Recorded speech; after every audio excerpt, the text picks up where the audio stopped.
Olá amigos, aqui é Edmilson Barros e você está no canal Minutos de Direito Médico. Para quem ainda não se inscreveu, convido-os, como sempre, a inscrever-se no nosso canal e receber um aviso sempre que o nosso novo vídeo dominical for postado. Nosso tema de hoje é, afinal, o que ocorre nos Conselhos Regionais de Medicina quando alguém denuncia o médico por suposta infração ética. Vamos lá? Hoje vou responder algumas dúvidas extremamente comuns dos médicos quando são denunciados por alguém do Conselho Regional de Medicina. Afinal, quem é o conselho para me punir? O que ocorre no Conselho Regional de Medicina quando alguém denuncia o médico? O que pode acontecer comigo, médico, quando eu estou sendo processado nos Conselhos de Medicina? A resposta é encontrada no Código de Processo Ético Profissional da Medicina. Procurarei fazer uma abordagem completa, porém bem superficial, já que não é o meu objetivo aqui ensinar processo ético, e sim, e apenas, situar você, médico, como as coisas acontecem e assim você ficar mais tranquilo se e quando um dia isso ocorrer com você. Para que você entenda, no Código de Processo Ético Profissional estão previstas todas as formalidades e passos de uma apuração por suposta infração ética, desde o protocolo da denúncia, passando pela sindicância, processo ético profissional propriamente dito, recursos, até a decisão definitiva e final nos conselhos, que em direito chamamos de trânsito em julgado.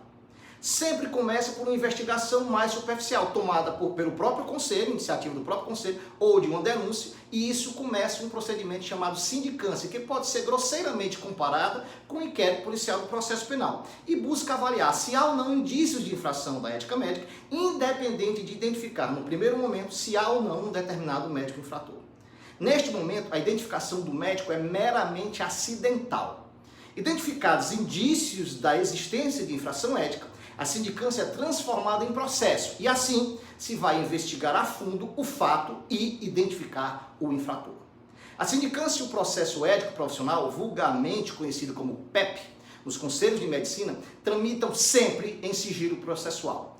Quem revelar, normalmente quem denuncia, se sujeita a ter problemas, inclusive criminais. Os conselhos regionais e federal representam um único órgão público federal, uma autarquia. A competência para a sindicância e PEP é do Conselho Regional de Medicina, onde o fato ocorreu, ainda que o médico não possua inscrição nessa circunscrição. Essa é a regra.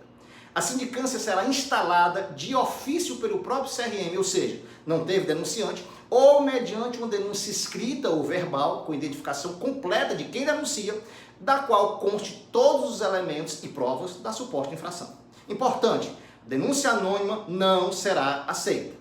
Nessa fase, o médico denunciado não precisa de advogado, mas isso não é recomendável. Um advogado especialista na área certamente observará não só as nuances do caso, mas também das normas de direito, podendo muitas vezes evitar todo o desgaste de um PEP para o médico e a um custo bem menor. Portanto, como recomendação, jamais deixe de procurar um advogado especializado, mesmo na fase de sindicância.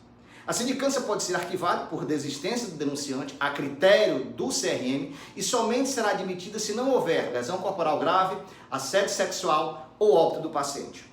Uma vez feita a denúncia, o CRM, na pessoa do conselheiro sindicante, vai lhe chamar para fazer uma manifestação, seja oral, seja na modalidade preferida atualmente, que é a escrita.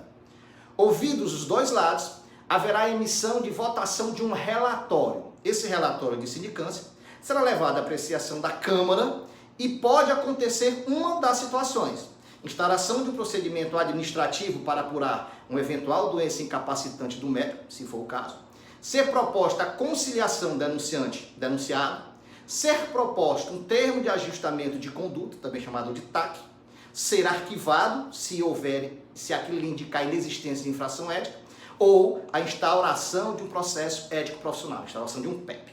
Se virar PEP, os autos serão encaminhados ao corregedor que determina a abertura de PEP, nomeando um outro conselheiro chamado instrutor. Importante, o PEP não poderá ser extinto por desistência da parte denunciante. Nessa hipótese, ele seguirá de ofício, ou seja, sem denunciante. No PEP, necessariamente estaremos dentro de um processo apuratório complexo e talvez punitivo. Portanto, obrigatoriamente precisa de advogado. O conselheiro instrutor conduzirá o processo coletando as provas e ouvindo os depoimentos nessa ordem. Primeiro o denunciante, se tiver, as testemunhas arroladas pelo denunciante, as testemunhas do conselheiro instrutor, se ele achar por bem ouvir alguém, as testemunhas arroladas pelo médico denunciante e, por fim, a oitiva do médico denunciado. Concluída a instrução, será aberto prazo para as alegações finais. Fim dessa fase, os autos vão para a assessoria jurídica para avaliar a regularidade processual. Liberados pela assessoria jurídica, o instrutor encerra os trabalhos e envia ao corregedor, que designará relator e revisor para o julgamento. O julgamento é marcado e realizado pelo Conselho Regional de Medicina, que pode ser a Câmara, e para aqueles conselhos que têm Câmara, ou eventualmente diretamente para o plenário. Quem se sentir insatisfeito com a decisão pode recorrer para as instâncias superiores, que a depender do caso, pode ser o plenário do próprio Conselho Regional, as câmaras ou o próprio pleno do Conselho Federal de Medicina. Quando a decisão condenatória se tornar definitiva e final, a pena será executada no prazo de 90 dias. Por hoje é só. Participe, mande suas dúvidas. Oportunamente nós faremos um vídeo tirando essa sua dúvida. Inscreva-se no nosso canal, divulgue os nossos vídeos e link a todos aqueles que se interessam pelo assunto. Vamos propagar o conhecimento. Grande abraço a todos e até a semana que vem.